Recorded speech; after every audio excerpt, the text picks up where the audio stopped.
We've already had this briefing.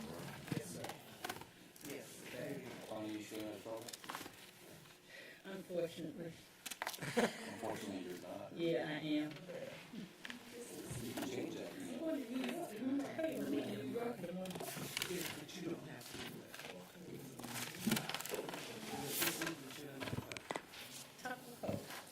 Lord have mercy. I haven't been here since 2016. Been a little bit. Yeah. Do you remember Patricia Murphy? Can you remember that restaurant on Central Avenue or whatever? Gosh, everybody's sitting so quietly. I just remember Rocco's. Okay. They started Rocco's. Classroom management skills. I know, it's just great to be so respected, yes. You've noted that while you were out campaigning, right? Good morning and welcome to this informal meeting of Savannah-Chatham Board of Public Education. This is Wednesday, May 11th, 2022. I welcome you all here this morning. What a lovely day it is in Savannah, and we're excited about being here doing the school district business. This meeting is being streamed as we do all of our meetings, and I hope that those of you who are seeing and viewing us from a different medium will enjoy the meeting, and if you have questions, if you'll let us know about those. As I always say at the beginning of the school board informal sessions, this meeting is really for information purposes. There are no formal motions passed, no formal motions made even, but we use it to gather information and have deeper discussions about issues and ideas that are coming out in our district. And so for those of you who are with us this morning, we are pleased to have you with us and hope that you have an informative day also. First on our agenda this morning is under Strategic Goal 1, Student Success, Academic Achievement, and Life Readiness. We have an academic update, and I'm going to call on Ms. Aiken. Welcome, Ms. Aiken. Good morning. Morning. It gives me great pleasure to introduce our iReady team that has been working with us over the last couple of years to monitor our student growth. We have the entire team here today. However, Mr. Woody Peck will come up and provide some of the components and introduce you to iReady and how it supports our students, our teachers, and really all stakeholders in the district. Mr. Peck. Sir, as you come forward, I think the board would appreciate knowing where your team is from, because as I chatted with you beforehand, y'all are kind of a lot of different places, I think. So I think it would be helpful for us to know the depth of that. So. Sure. So just I think Udana Ropla, she is local to Georgia, and then we have Lorraine Parrish, who lives somewhere on the border. And Tyler Garrett from South Carolina, and Lance Muller locally here as well, and I live in Northern Virginia. Great, thank you. Yeah, okay. Great. Well, thank you for having me today. We really appreciate it. Thank you for arranging such a beautiful day. We appreciate that as well. My understanding is I have pretty limited time, so I'm going to go relatively quickly, and we'll stop at the end for questions, and we'll try to save some time there. And I apologize. I'm going to end up skipping through a bunch of slides here that I originally intended in accordance with the agenda and timing. But just to get started, again, I apologize for blinding you. Just close your eyes for a moment. Okay, so I think my primary goal here is to provide an understanding of what iReady is, and hopefully some excitement about the benefits it can provide students. Okay, so generally speaking, iReady consists of 3 pieces. There are digital assessments, and there are teacher-led instructional resources, and then there is digital instruction that students consume independently. Okay, the key is the integration of the 3. So the diagnostic or the assessment pieces will dictate the idea that the software is teaching the same thing the teacher is teaching, so that the teacher's efforts are reinforced by the software, and the software progress is reinforced by the teacher, all driven by the results of the digital assessment. So it's really the integration that is key to understanding what iReady is all about. I won't go through all this again. I apologize for skipping a bunch of slides, but just to give you some perspective, we are working with closing in on about 1/3 of kids across America, so we have a large presence. We work with, I believe, 10 of the largest 15 school districts in the country, so we have a lot of perspective and experience. Okay, it starts out by taking a question like this digitally. So this would be a digital diagnostic assessment question. Okay, I'll just let you see that quickly. You can see in this case, you're going to scroll through and drag and drop, and a lot of the same functionality the kid might see on Milestones or something else, right? The other thing we try to do is to try to really think about the assessment as an opportunity to learn. So what you see here is it is asking you a question about volume, but it's also asking you to think about the volume of that cube relative to the larger prism, relative to the larger cube, relative to other shapes. So we're trying to use an opportunity not only to derive information about how to help a student, but also impart some learnings as well.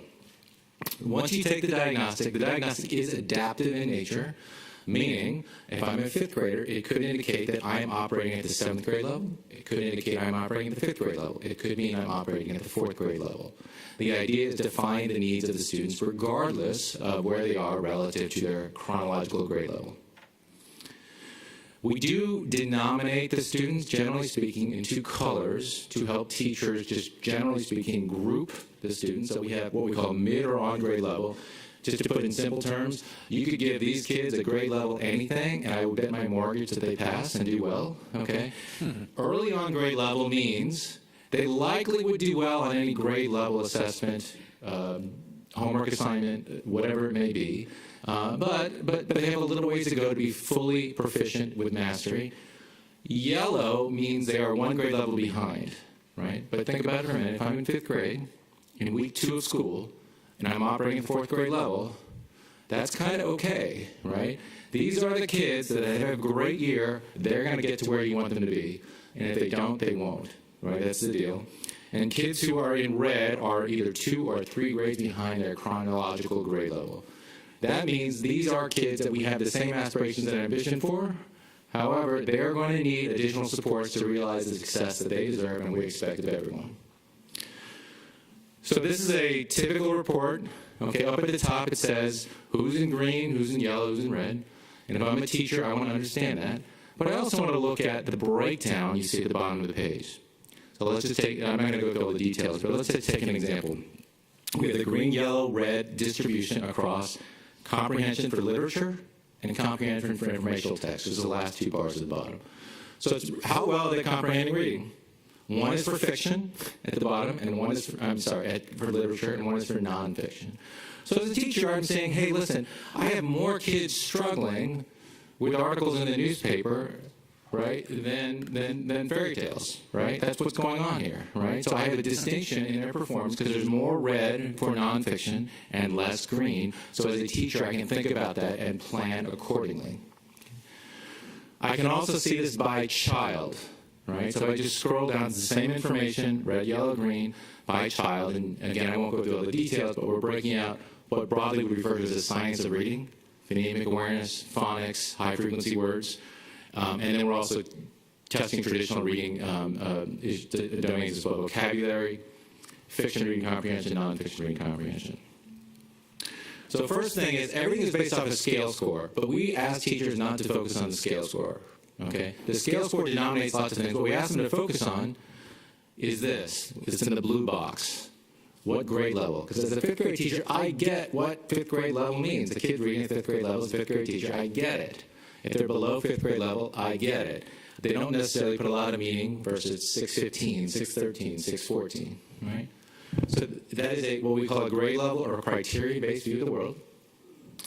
You'll also know we provide national norms. So you can see normatively how do they stack against other kids versus grade level, which is how do they stack against the Georgia Standards of Excellence. You can see both, okay? Okay, I want to point out here, without getting into a ton of detail, Danielle and Mia. Danielle and Mia have the same scale score. They have the same grade level placement. They have the same norm. But do you see the distribution of the red, yellow, green across the different areas? They have different needs. The best thing I can do for Danielle is a little bit different than the best thing I can do for Mia, and that's what we try to point out in iWriting. Okay, this is our growth model, and by the way, team, I'm not 100% sure about time, so just interrupt me if I need to, but the way this works is, this is Danielle, and down at the bottom you see the yellow, grade 4. She's a 5th grader operating at the 4th grade level, so she's a little bit behind, okay? The green area is 5th grade. So we always want to show everything relative to their grade level, because that should be the ambition for every child, even if they're struggling a little bit. We also say, if we think about something like milestones, within green, what is the level that would typically demonstrate proficiency on something like milestones, or a unit test, or a chapter test, or whatever it may be? That's in the dark green bar. And then we give them what's a typical growth goal. Typical growth means kids who started in the same place as me, on average, where do they land? Okay?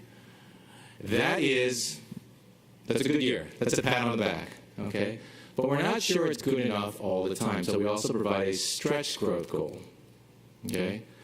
The stretch growth is, we took all the kids who started in the same place as Danielle. We said, let's just find the kids who actually caught up. What did they accomplish, okay? So typical is a good year. Stretch is your academic trajectory has changed. You've had a tremendous year that's going to change your trajectory. Typical is pat on the back. Stretch growth is let's throw a party, right? And if you see the distinction in this example is, you get to typical, I'm around grade level, but I'm not proficient. I hit stretch, I'm actually proficient, okay? Okay, again, I apologize, I know I'm going quickly here, but that's not even the most exciting part from our perspective. The most exciting part is this. If you look off to the right, if you look at Danielle, she has different needs. Her biggest needs are around informational text, reading comprehension, you see the red at the bottom, and phonics. Those are the most important things I can do to progress Danielle, okay? So if I click on informational text, if you read there under next steps in the bottom right, it's going to tell the teacher, these are the things I need to do for Danielle to progress her skills in that area. They're pretty specific if you take a quick glance, okay? The second thing is, she needs to focus on cause and effect as a reading comprehension skill, okay? What's happening is each of those bullets are supported by 2 resources. One is what we call a tools for instruction, a resource, one click away, that a teacher can access to support that student on that skill. Secondarily, the software is going to automatically assign a lesson here on cause and effect, right? So the idea here, it's a very simple idea. The idea is, if the data tells the teacher what is the most important priorities for the kid, and if the program provides a resource for the teacher and software, the teachers can spend more time teaching and less time trying to figure out what to teach. It's a very simple idea. We think it's a better use of time for teachers. I'll just show you one of those quick digital lessons here just for a moment. Okay, this is 7th grade integers. Okay, so what you're seeing is you have to figure out if I add or subtract how I move vertically up or down on this number line. And then I have to think about absolute value, because I have to think about negatives and positives together, right? And I'm thinking about it conceptually, I'm moving up and down. Now you may also ask, why is it that we're sending the ship through the line up and down? And then if you notice, the ship then moves horizontally. Why is that? What's next after 7th grade integers? Coordinate plane, x, y axis. You got to move horizontally and vertically. So this is an example. If a student were focused on 7th grade integers, something that would be automatically assigned. Some other quick snapshots of different kinds of lessons. In the upper left-hand corner, I have reading comprehension. In the lower left-hand corner, I have vocabulary. In the upper right-hand corner, I have geometry. In the lower right-hand corner, I have reading comprehension. All right? I can track this information. How are the kids doing on those lessons? Every day, this data will change. Is Danielle progressing for nonfiction reading comprehension? Is Danielle progressing for phonics? The teacher will also be looking at this. For Danielle, is she spending the appropriate amount of time recommended? That's what that is in the red. And is she passing the little quizzes at the end of the instruction? Why do I care so much about that? One is what we call a quantity measure, how much time. And the pass rate is what we call a quality measure. You put them together, and I'm not going to go through all the detail here, but we have lots of research, lots of anecdote, lots of confidence that what happens is if you have that quality and quantity bar addressed in the online instruction, you are on the green bar on this particular page. Those percentages are kids who hit those quantity and quality bars, the percentage of growth they had relative to the average. So 155% of the average, 146% of the average, 129% of the average, et cetera. Okay? So that's going to what this team is going to work hard with, this team, to ensure that people are implementing with fidelity because we know that it will render results. Again, I'm not going to go through the details, but this is reading. This is math, similar results. These are all post-pandemic, based off this last school year, sort of what's been working. And we also are going to be able to have the ability to look at it based off typical demographics, as you see on this page as well, where we're seeing similar results. I have to admit, I lost track of time, so I think I'm okay, but I think I'm going to go ahead and conclude. The last thing I'll say is we take our service and support very seriously. We invest in that group. We have 4 to 5 times the number of people who are responsible for service as there are people responsible for selling you anything. It reflects our priorities. So this team is very dedicated. They're led by Udana's team, which is the account manager, and Lorraine's team, which is the professional development group. Okay. Thank you very much, and my apologies for going a little faster than I had planned. No. I am sure this group is going to have lots of questions. So, Ms. Hall, Mr. Catchmore, Dr. Howard Hall, Mr. Johnson, and Ms. Hines. Thank you, sir. This is very exciting to not only hear about iReady now, but to see how it works. Am I correct that the main key to this whole thing is the management skills of the teacher? And if that is true, do we give our teachers enough time to really train to understand how to do this proficiently and not just running to keep up with the ball? Or do you feel that our team, or our teachers given the time they need to really be proficient at this? I'll answer the first part, and I think maybe the team, either the Savannah team or the iReady team, can answer the second part. Yes, it's true that thinking about what a teacher does instructionally, what the software is doing, and what the data says requires some management skill of the teacher, and that is critical. However, what I wasn't able to spend a lot of time demonstrating is I do believe that we make that uniquely easy for teachers. We design the entire program to be usable, whether or not you like computers, whether you not like data, et cetera, et cetera. So I believe that is true 100%. I also believe that that is one of the particular strengths of our program. To the time question.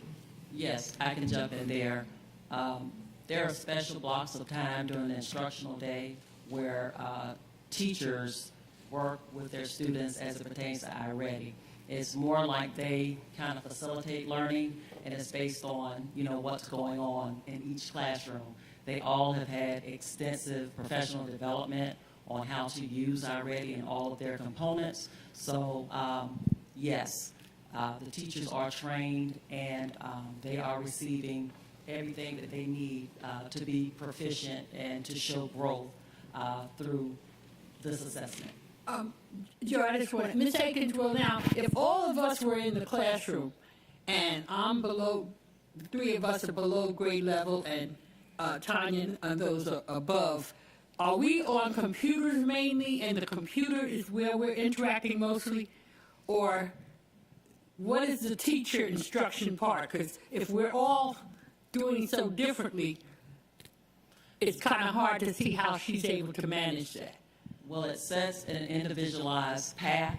So, yes, the teacher does serve as a facilitator, but the computer and all of the lessons are designed based on their individualized path. Okay. And where they All are. right. And if I could just add as an example illustration, if you look at this page, the cheetah there, the digital software, see the cheetah and the I don't know, antelope or whatever that is, right? That gazelle. That the general expectation for a student is that they're going to be doing that about 45 minutes per subject per week, roughly, right? And so that's consumed independently. So what a typical situation might be in elementary school, there might be 4 or 5 kids in the back of the room, their headsets, doing the cheetah, doing the software. The cause and effect instructional tool you see there might be the teacher taking 7 or 8 kids at the kidney table and focusing on cause and effect. And then there might be some other kids doing independent practices of some kind, and then they might rotate. Just as an example of how all of these pieces are designed to work together. Thank you. Thank you, Ms. Hall. Mr. Catchmore, Dr. Howard Hall, Mr. Johnson. Yeah, this is very informative, and thank you and all of you for traveling here and being with us today. I think we appreciate it. 3 questions and 1 comment. One, I heard you mention Georgia standards, so I'm assuming all of this is specifically aligned to Georgia standards and Georgia requirements? Yes, it's one of the super interesting pages with graphs that I skipped over quickly. But I'll put it to you this way. We have a clear understanding of the relationship between the Georgia standards and iReady. And the way I think about it to teachers is if iReady tells you that UDANA needs to work on multiplying fractions with unlike denominators, you can be sure that that would be the same priority as if we were looking at milestones or the standards of excellence or anything else in Georgia. I think you answered my question. Because Georgia says, here's what you're going to learn at what grade level for some things. So if 3rd graders have to learn integers, you've got those in your 3rd grade lessons, as opposed to 4th grade in Virginia or 2nd grade. And so they're nodding yes. So, okay. I think you've answered my question. Thank you. Okay. Second question, how quickly is data and the diagnostic information available? In the past, those of us who've been on the board for a while, we would test on May 1 and we get results back on June 3rd for some products, and not enough time to actually do anything substantive with it. So how quickly is diagnostic information coming back so the teacher can actually impact instruction? And then is this being shared with the students and families, or is that a district decision? So the diagnostic results are available instantaneously to the student and the teacher. To when we want to share it more broadly with the board or the school or the district is up to the leadership in Savannah, but the data is instantaneously available. In terms of sharing a parent, we have plenty of resources to share information with the community or parents. Exactly which option, who, when, how frequently. There are many options, but that would be determined by the Savannah leadership. And it's flexible enough that we can make those adjustments, is what I'm hearing. Okay. Absolutely. I think it's important to note that the reference Mr. Catchmore made was the state test. So when the state gives the test, we may be waiting several months. Yeah. We may give the test in May, not get the results until September, October. Children have moved on to the next grade. We've not had the opportunity. This allows us to have access to the data immediately, which makes it attractive and a valuable tool for teachers for planning for moving ahead. 3rd quick question, sorry. And it picks up on something Ms. Hall asked. How much time is the teacher teaching, like standing in front of the class going, here's how we're going to learn integers, versus how much time is the teacher saying, Connie, you go to that computer and do your lessons, and they're monitoring kids at computers doing iReady lessons or other lessons? Well, face-to-face instruction. There's hands up behind you, too. Yeah, no worries. So that's totally flexible. Each school creates structures and schedules to support the instructional system at the school. So teachers typically provide their on-grade level instruction. They use iReady as a tool. So as a tool, students use about 45 minutes. That's the expectation that we set with our schools, that they use 45 minutes of math and reading a week. Now, teachers also have, pretty much like Woody explained, basically station rotations. So there are times carved out where the teacher is providing that direct instruction to a small group, while another group is working independently on their personalized learning, and another group may be working on other grade level assignments. So the teacher has total flexibility. We've worked with Udana, our team, and also iReady has amazing structures that they provide to teachers to say, hey, here are some best practices you can use in order to help structure your classroom. So what I'm hearing is it's a good mix of instructional delivery and kids are moving around. They're not coming in, sitting at a computer 6 hours a day. That's what I wanted to hear. Okay. Finally, my comment, this stuff's great. Very well developed, very integrated. We have a history of introducing these types of tools. And to Ms. Hall's point, teachers get a training session, but then we use it for 1 year or 2 years, and then we find the next shiniest, brightest thing that's there. All I'm saying is let's, if this is what we think is best for our kids, and by all measures it looks like it's really useful, let's stick with it for a while. One training session does not an expert make. You've got to use it repeatedly, figure out the cheat codes and the buttons here and the way to make it really work for you. Let's give our teachers an opportunity to really get to understand it and use it and get the best out of it. That would be my comment. Thank you. Thank you, Mr. Catchmark. Mr. Catchmark. Can I respond to that? Sure. So working with Lorraine and Udana, they've been providing ongoing teacher professional development all year. So it has been ongoing, and it's chunked to give teachers time to practice, and then we provide follow-up. So they've done an amazing job with the support, and I agree with you. We are all 100% on board with making sure this is something that we use for the foreseeable future. Thank you. And I'm not denigrating iReady. I'm just saying let's get really good at it with the support they're providing. Next, I have Dr. Howard Hall, Mr. Johnson, Ms. Hines. And then, well, I was waiting. Everybody's going to talk. It's all right. Yes, thank you for your presentation. As everybody know, I'm a retired educator, started in 1983. And this is so exciting. My first year, I was given a TE, and we all know what a TE is, teacher edition of a textbook, and chalk. That was it. And one thing that I love about iReady is I use the acronym AIM, because teachers have the opportunity to aim for success. They can adjust, they can inform and monitor, which is so very important. Now, today we are reviewing a homework policy, so my question would be to anyone that can answer, how would we use best practices to correlate homework with using iReady? Well, I can't really speak to the homework policy, but iReady, they have 24-hour access to iReady, parents and students, so they can use this device, after school hours, during the summer. It could be great homework, but that's the beauty of iReady. It's 24-hour access to all students at all times. Thank you. Ms. Johnson, Ms. Hines, Ms. Grabowski. First, I want to say thank you for your presentation. I'm actually a parent of a child who's finishing up third grade now. So as a parent, I've seen iReady and what it can do for the past couple of years that we've had it. To be honest, at first I was a little skeptical of it.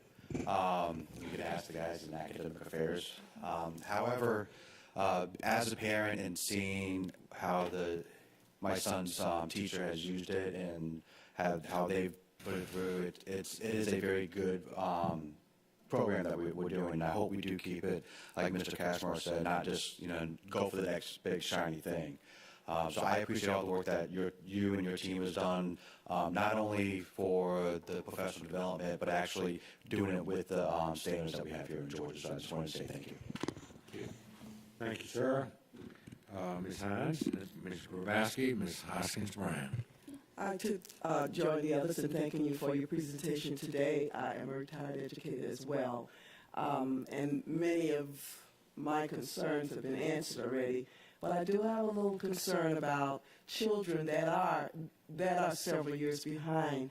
And if a teacher has several of these students in her classroom, will she be able to reach each of those children's need and get them forwarded on track, moving forward to the point where they would perform and do their best. So, Ms. Himes, we're part 2 of the presentation, and we have all that information for you. Thank you. Mr. Grabowski, Dr. Hoskins Brown, Dr. Brinkman. Okay. Also, thank you very much for being here and for your presentation. I do assume that we'll be able to get this presentation, okay, because I do want to go back through it, and I'm sorry you had to rush. A couple of questions. How long has iReady been in existence? About 10 years. About 10 years. Okay, and you said currently about a third of students across the country are It's utilizing it? roughly 30% of all the K kids across America. K-8? K-8. Okay. Yes. And I know that you have some evidence-based research that I saw the link. All that is available on your website for anyone who wants to kind of dig into. Sure. Those You can research independently, or you're welcome to call any of us, and Okay. you might go faster. Okay. It's up to you. I've had some conversations with some people that are very interested in the research-based component of it. So I want to be able to share those resources and, share that information with the community. Are we using it K-8? Is that the grade band that we're using it for? Yes, we're using it K through 8. I can't speak for, how the middle schools are really using it, but it is available. But in all of our schools, yes, we're using it. Okay, K great. through 8. And all traditional middle schools use it as well. Okay. Same fantastic. expectation. Yeah, but, I have a middle schooler now, and I know he is still using it. And this was introduced, of course, during the pandemic, and I think it was largely misunderstood by a lot of parents what it really was. And so I'm very grateful that we have this information now available to us, and hope that we can share it with our community. I think this also ties into many of the conversations that we've been having about what we're doing in the classroom and how we do need to make adjustments. We've talked about how do we get the young kids that are reading behind grade level, and I think this is an excellent example of being able to identify those students, of looking at how we take the specialized teachers that are focused on reading, pull those students together, and it may mean a change in the classroom dynamics, especially at the elementary school level. Dr. Levette and I had a good conversation last week about, elementary school, people are used to having, their child has one teacher. My children both went through Montessori. They always had multiple teachers. And it worked beautifully because the teachers could not only focus on the subject of their expertise, but they could also group students in a way that met their individualized learning needs. So I'm really excited about how iReady can help us better adapt our classroom practices so that we can meet the students where they are and get them to where they need to be. So thank you so much. Thank you, Mr. Grabowski. Dr. Hoskins Brown, and then we'll move on.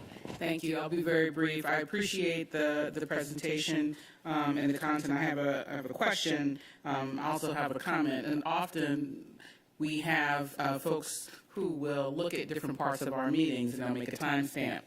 And the timestamp is usually noting something that they think is particularly provocative, and people will tune in just for that timestamp. For me, this is the first time. Normally, I take notes on the presentations. I was thinking, I wonder, if we're going to get this presentation, but it was your demonstration of it that was particularly helpful, and I thought I benefited from that more than I will from seeing a PDF of the slides. And so I appreciate that, and I wrote down the timestamp, I think, for the first time in like 8 years. This is where I want to come back and I want to watch the meeting at 11:10 a.m. because I want to see that demonstration again.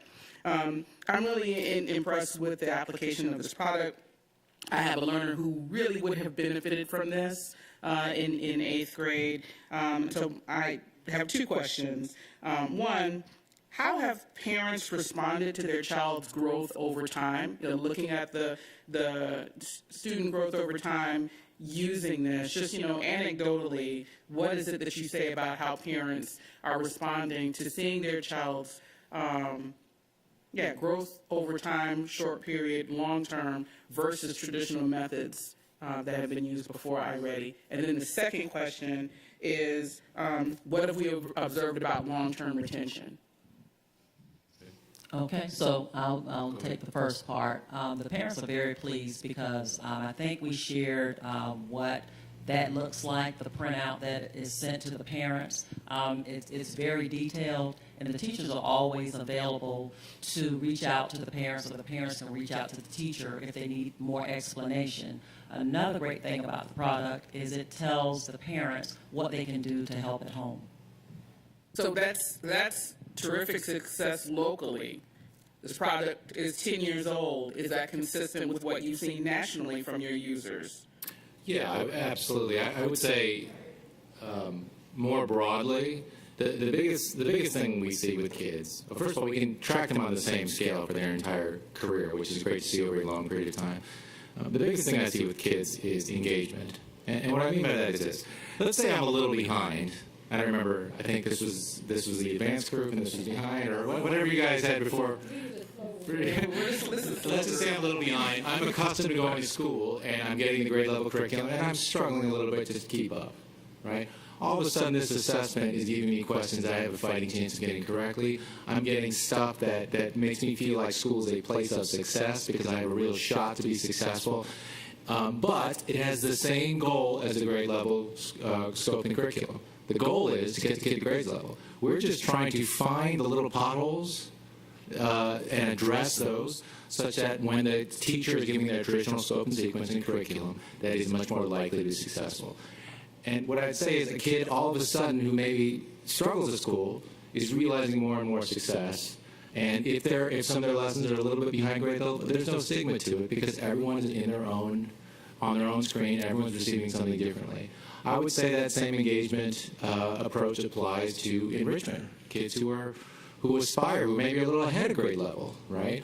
And I would say in this day and age in particular, the place where we've had the most tangible impact are kids who are right around grade level, but there's just a couple of little things based off COVID, the pandemic, the scheduling, interrupted learning, where they really just need a couple of things filled in, and then they're going to fly, right? So I mean, to me, I can show you lots of research. We can send you the research, Ms. Growski and everyone else, but to me, getting kids to think about school as a place of success and not as a place of struggle is, to me, been the number one takeaway I've seen over a long period of time. Okay, thank you very much. Any final, and I hesitate to say any final because I know y'all. Thank you very much, and I guess we have Team 2 coming now. Is that right? Thank you so much. Thank you for your time. I apologize whenever I thought this Nearpod was going to tell me exactly how much time I had. So I was a little off. But anyway, thank you so much. It's a sign, sir, of how engrossed this group is if they have lots of questions. And so, yes, Ms. Hall.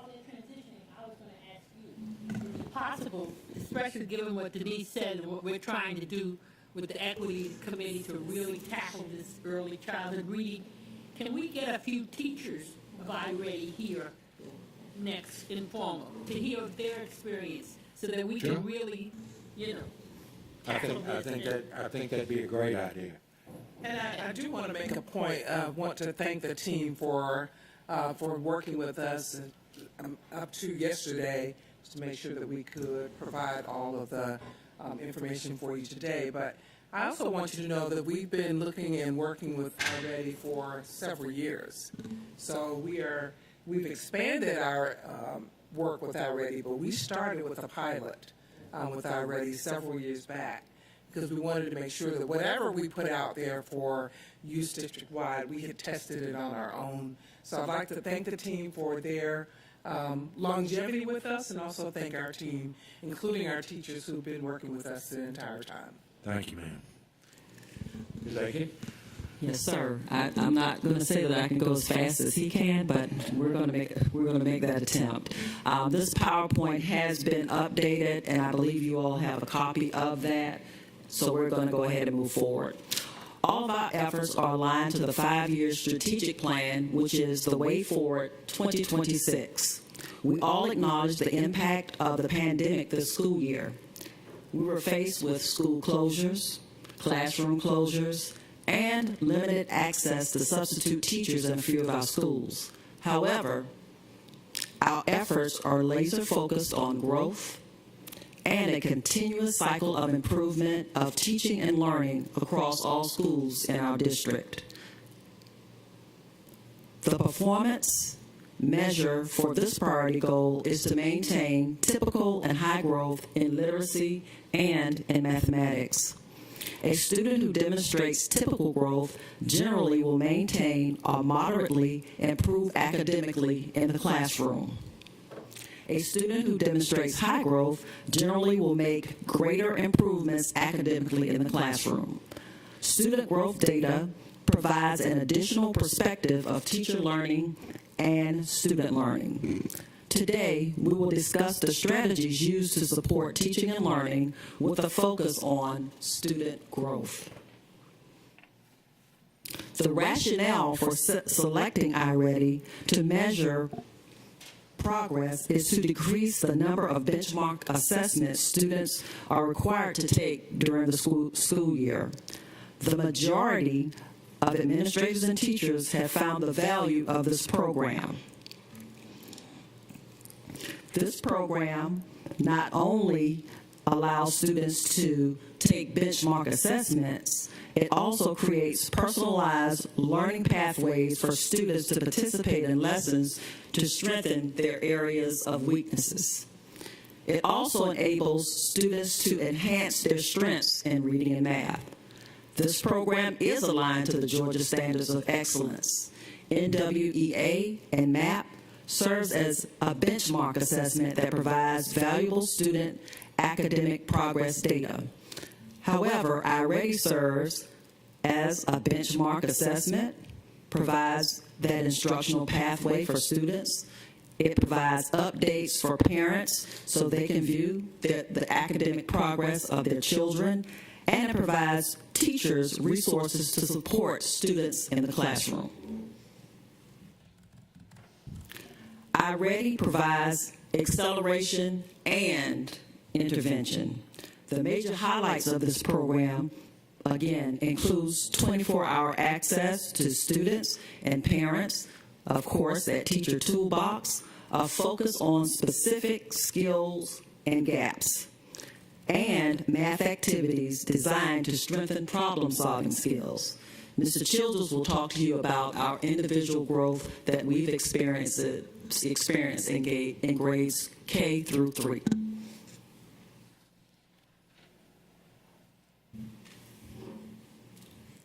Good morning. I get the opportunity to share some highlights from some of the school data that we have. I almost want to hand it over to Woody since he's done a very engaging job earlier. Measuring student progress is key to providing and adjusting support to students to meet their needs. iReady measures students' progress. So when students complete the iReady Diagnostic, they are placed on one of those placement levels, green, yellow, or red. Students in the green placement level are performing at or above grade level.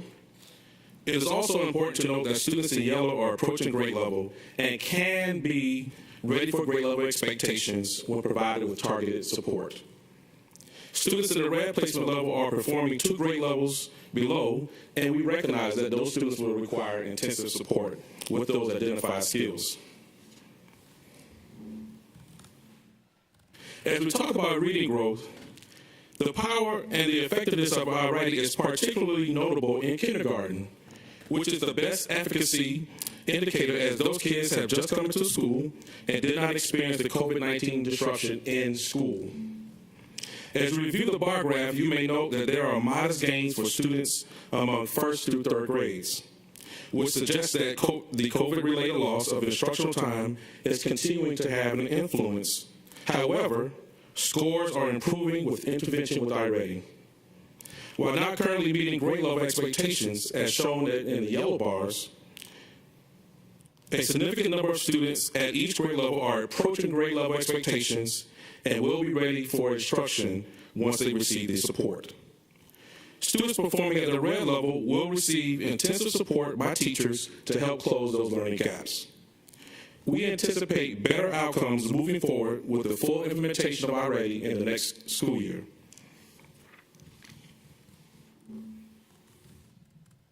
The expectation of the district is that all students will grow at least 1 year of instruction if they come to school daily and do their work. According to education researcher John Hattie, all students deserve at least a year's progress for a year's input. No matter where they start, Now, although there are students who are behind, much more than a year's progress is needed in order to reduce that gap. It is more about equity than an excellence problem. So here are a few key takeaways from the reading data. Grades 1 and 2 have the highest percentage of students performing at the yellow placement level. And this is pretty promising because we know with targeted support, we're going to get those kids where they need to be. Grade 3 has the largest percentage of students performing 2 grade levels or below. We know this grade level will require intense support, but it is also encouraging to see the percentage of students performing below grade level was reduced by 20% from the beginning of the year assessment to the end of the year assessment. Yes, our students are growing. Kindergarten increased the number of students performing on grade level from 17% to 74%. Additionally, grade 3 increased the number of students performing on grade level from 25% during the beginning of the year assessment to 48% during the end of the year diagnostic. It is evident that our teachers are working diligently and helping students close learning gaps. Much like reading, we see similar trends in student placement performance in math. Kindergarten students show significant improvement from the beginning of the year to the end of the year. Although having the highest number of students in red, grades 2 and 3 made moderate progress at moving students closer to grade level proficiency. It is also important to point out that grades 1, 2, and 3 had a significant number of students in yellow who are approaching grade level.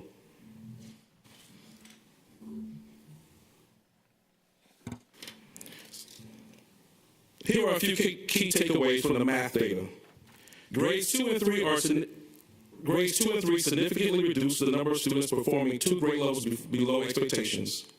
Grade 2 reduced the percentage of students placing in red by 30%, and grade 3 reduced the number of students placing in red by 38%. Our students are growing. Grades 1, 2, and 3 all had comparable success at increasing the number of students in green by more than 25% each. We are confident that with teachers continuing to work with students and students continuing to put in the work weekly, that our students will continue to grow. Now, we do have a celebration of sorts.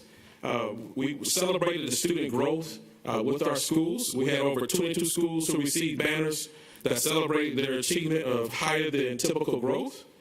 Our students are growing each week, and we are very proud of our schools who demonstrate a higher than typical growth. These schools were awarded the I-rated Super School banners, and I will tell you they were extremely excited, more excited than I knew when we went to go present it to them. So thank you for making that happen. I didn't realize that they were going to be that excited. So schools have worked tirelessly to support the needs of students, and students have been putting in the work weekly to meet their learning goals. Now, Associate Superintendent Dr. Hancock will come further to provide additional information about the tools teachers use. Thank you, Mr. Childers. So our teachers have numerous, trying to see how this, there we go. Our teachers have numerous resources available to them beyond iReady. And I'm going to highlight some of those for you today to talk about the whole toolbox that the teachers have, because as we've discussed, iReady is one of the interventions that we use across the district. So the first one I'm going to talk about, I'm very excited about it, it's called Amira Learning. You've heard about it. It's our artificial intelligence reading tutor that listens to, assesses, and provides individualized prescriptive interventions to students. I can't say that very fast. It's a lot of words. Using a reading screener and oral reading fluency assessment, Amira will analyze students' strengths and weaknesses. Every time a student reads with Amira, the program provides feedback and correction through micro-interventions, just like a teacher does at a guided reading table. It will clap and celebrate when students do well and read words back with them when they don't. At the end of each session, students get a little score of how many words they read correctly per minute. To understand the power of Amira, you really have to see it. So bear with me as I show you just a brief clip. I hope.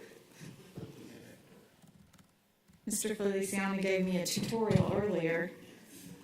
He said Alt and Tab. Oh. Here we go. Hit play. I obviously am in the yellow. We run. We have fun.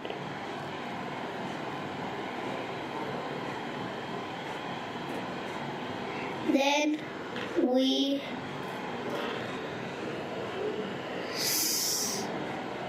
Sing means when someone makes music with their voice. Now you try reading this word. Sing.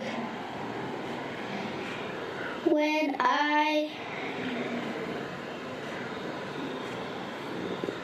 watch my friend's lips say, wake. Ache. Wake. Wake. Now you say the word. Wake. Up. My friend was gone.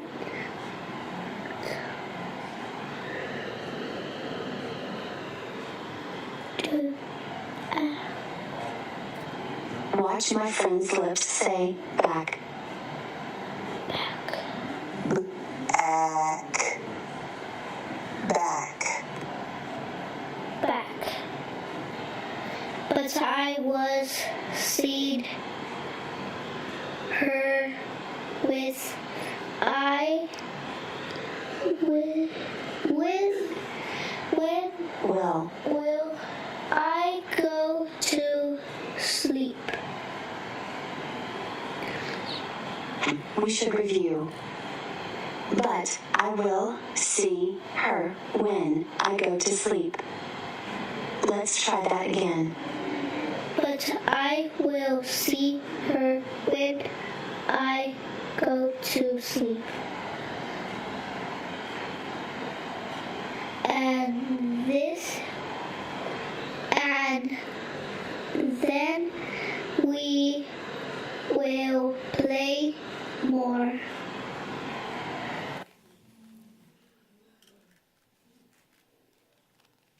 Thank you. Isn't that awesome? You have your own private tutor, access 24/7. So at home, at school, in summer, our students will have that for K through 3. And in some of our schools, they've used Title I funds to purchase it in 4th and 5th for students who are significantly behind. So it's like having your own individualized artificial tutor. And the students really enjoy the Amira Lady. So I wanted you all to have a chance to see that. Teachers have access to actually hear the students. It's recorded. They can hear the students read the sections with Amira if they want to go back. It will create a running record for them of the words that they know and the words that they're struggling with, and provide them some diagnostic tools and prescriptions of what to do to work with the student as well. Something to celebrate, our students since August have read over 1 million minutes with Amira. And the goal is that they'll read 5 times a week with the artificial intelligence Amira Lady. So it could be 5-10 minutes. It's not a very long period of time because it is for the very, very young students. And I didn't bring the ones where you're doing the sounds, but she also does the sounds with our early readers. So very exciting with that. So we do have access to that. We've had that since the pandemic. And as you can see, our students are really reading with it. In November, additionally, the board approved the purchase of Wilson Phonics Foundation kits, so thank you for that. On January 28th, we actually delivered 938 Wilson kits to schools. So all of our K through 3 teachers, our EIP teachers, our SPED teachers, they all received a kit along with professional development. And the beauty of Wilson Phonics is that direct instruction, as you spoke to earlier, Ms. Hall. So it's not just you're putting a student in front of a computer. Our teachers are teaching direct instruction.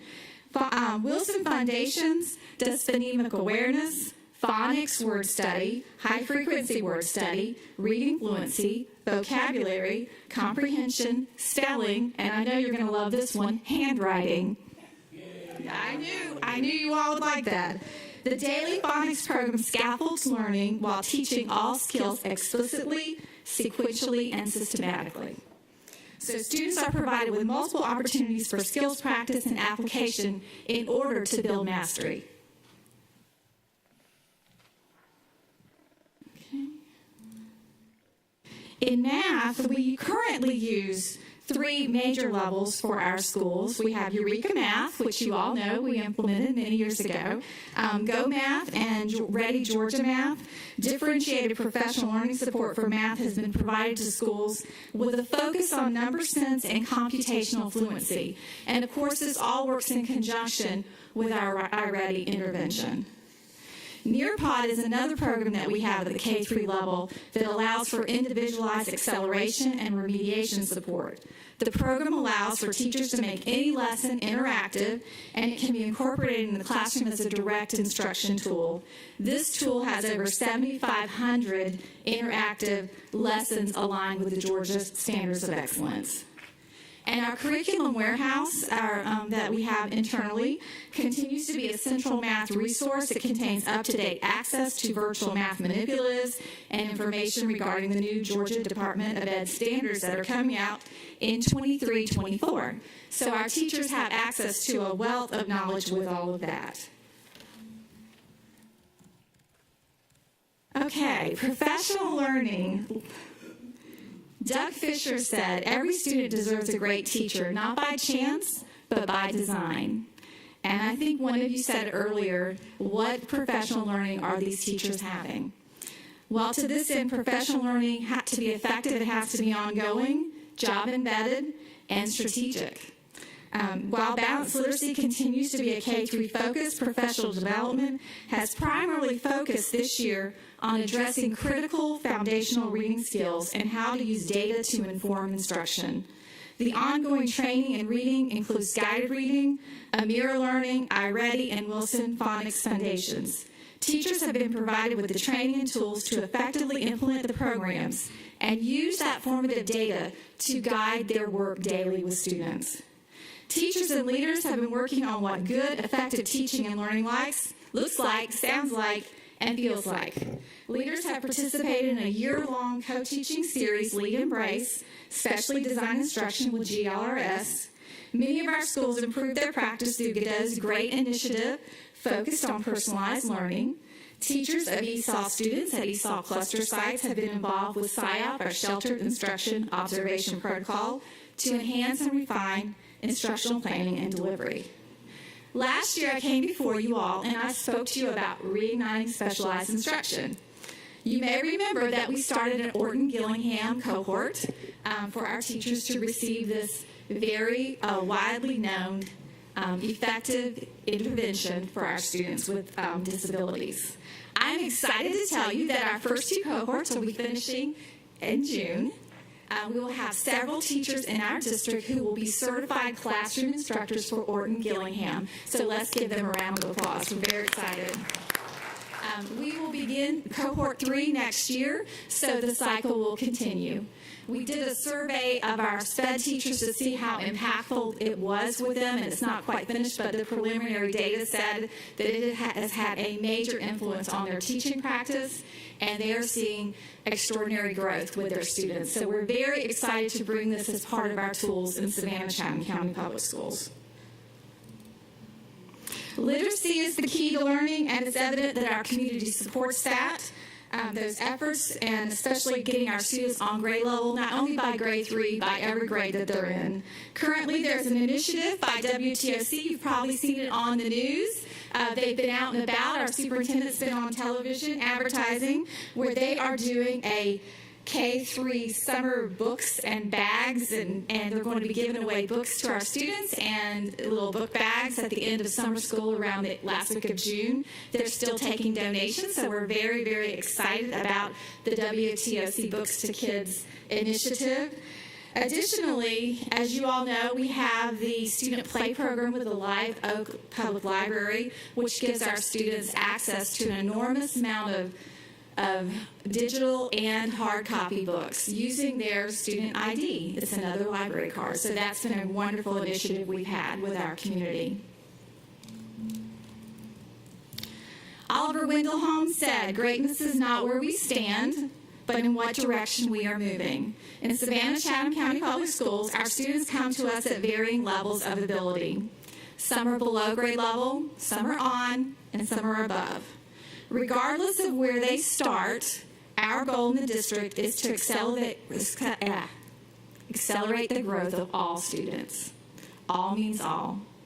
Our students are growing, and the key ingredient that expedite this are having an effective teacher in the classroom and quality materials and resources available. So thank you for your time, and at this time, the team and I will take any questions that you may have. I have Dr. Greenland and Mr. Catchmore and Ms. Hall. Keep moving, but we are running out of time, folks, and so let's move on when we can. Wanted to say thank you to our local team and also to the iReady team. My son at the beginning of the year tried to petition to end iReady in his classroom, so I knew that it was working. These results prove to us, as you just said, Dr. Hancock, that our teachers are teaching. Last week was Teacher Appreciation Week, but these results need to be appreciated every week. Our students are growing because we have great teachers and because we have a district that has given them a tool to help them meet children where they're at and to fill those potholes.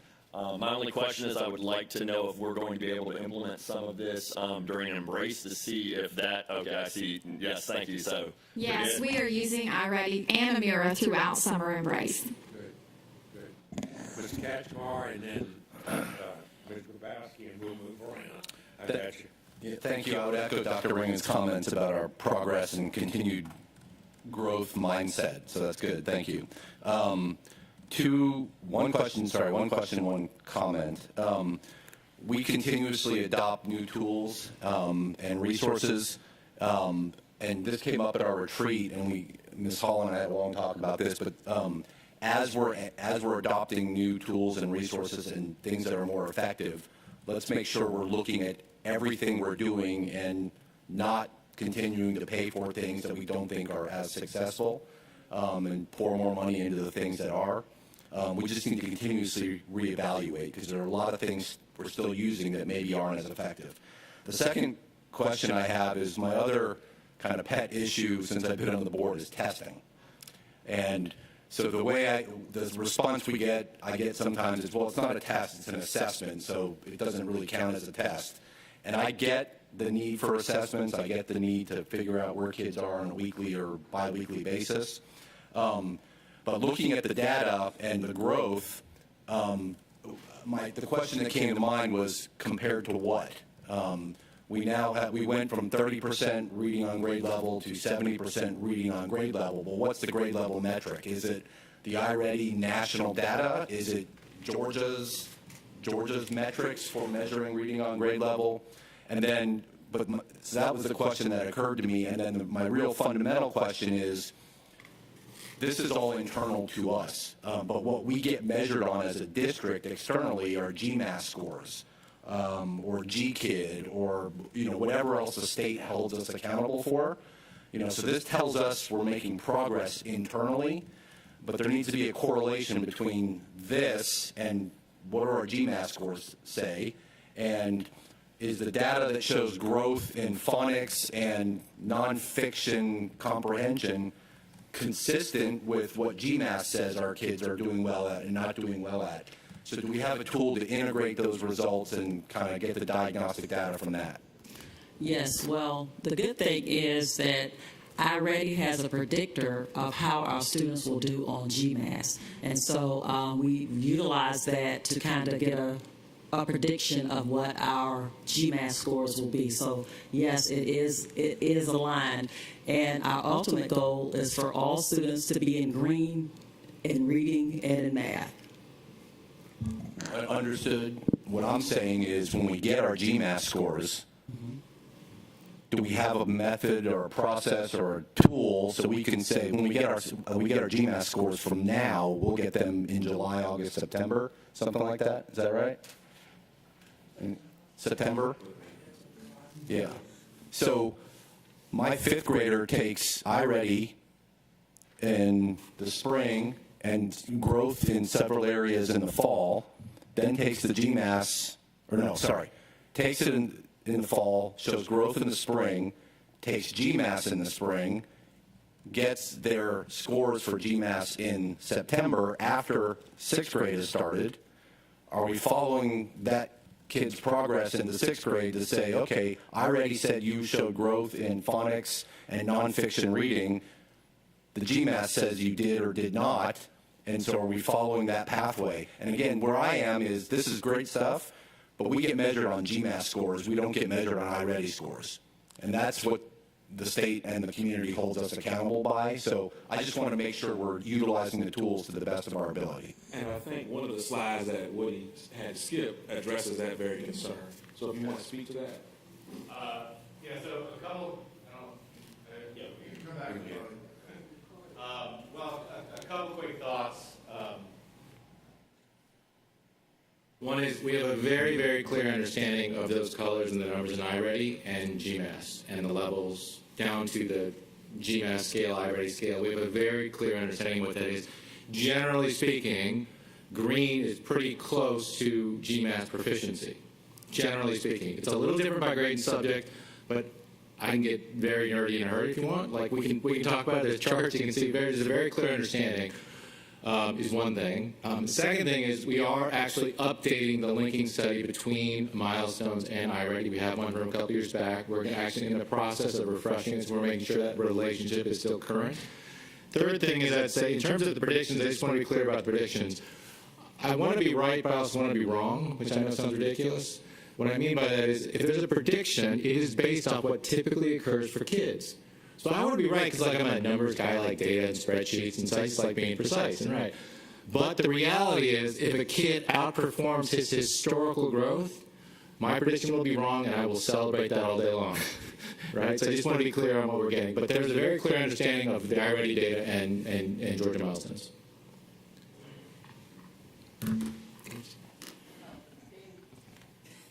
It's also hard because the students do iReady all year. They get comfortable with it. It's a safe place. It doesn't make them feel like they aren't doing well because the student next to them is doing different lessons. They're still being successful in their lessons. And then when they get GMAS put in front of them, it's just like my students that have to take the GRE that do well in all of their undergrad classes, but then we shove a test in front of them that has nothing but a correlation of, oh, you're going to do well in other standardized tests. And that changes a kid's mindset at their breakfast table because they know GMAS is coming and everybody's been talking about it. So it is apples and oranges, and I know that's what we're judged on. But I'm still going to stick with if our kids are growing, we're doing what we need to do. Yeah, all I'm saying, and I'll be quiet, I don't care if they have an 88 on iReady and an 82 on GMAS. That I don't care. What I do care about is iReady says they're proficient in all 7 components of math except for this one, but GMAS gives us the opposite. I've heard the alignment, I've heard the prediction, that's the best we can do. What I'm saying is we need to look back and look at GMAS scores and confirm for ourselves, our students, there is alignment between the iReady stuff and our GMAS outcomes. That's all I'm saying. And I can tell you, we share your concerns, and the principals and teachers share your concerns.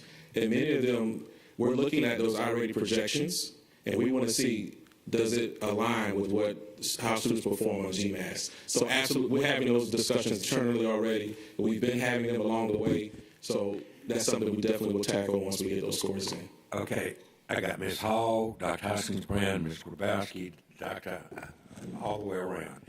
Quickly, folks, we've got a huge, long executive session, and we've still got another 40 minutes in this session. So 25 seconds. I like the quote, success by design. At our local school level, when they leave our expert reading teachers here, Denise and Dion, and come to me in social studies and Troy and science, are we putting lots and lots of nonfiction material in front of those students to help support what those reading teachers are trying to do? Yes, ma'am, we are. We look at reading as across all subject areas. So within our professional learning, reading is a part of that because every teacher is a reading teacher. So, yes, they do have nonfiction that they read. Years ago, we purchased classroom libraries, school libraries, so we could expand our students' access to that. So that is included. But is it intentional? Do you see what I'm saying? If I can read Cinderella, and I love reading Cinderella, right? But I need to read Thomas Edison. Is it intentional that the teacher is saying, Connie, we're reading Thomas Edison, not just, oh, Thomas Edison is here, but I'm still reading Cinderella? Right. So integration of social studies and science and reading is part of the curriculum because, as you know, those of you that were elementary teachers up there, there's a limited amount of time during the day, but there's a lot to do. And even though you may have a 2-hour reading block, it's not enough. So you have to embed those strategies, those pieces into your other areas so you have more time. So you do see more unit plans, you see more thematic units where people are embedding the reading and the reading skills within the other content areas.